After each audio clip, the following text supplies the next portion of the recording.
Hello and welcome to the workshop where we're back in Vernazza again on the Italian coast, and today we're going to paint a beautiful Italian harbour scene.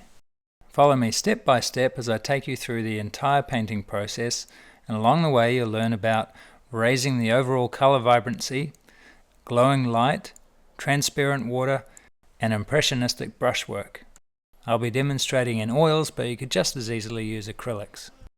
This really is a classic scene and a real joy to paint, so I'm very happy that I can share it with you.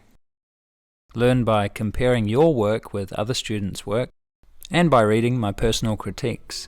This is a great way to improve your painting quickly.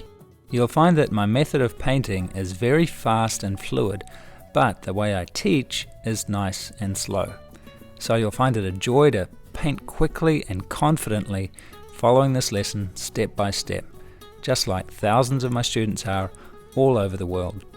I suspect that if you've watched this video all the way to this point, then you're probably going to enjoy the lesson. So let's get started.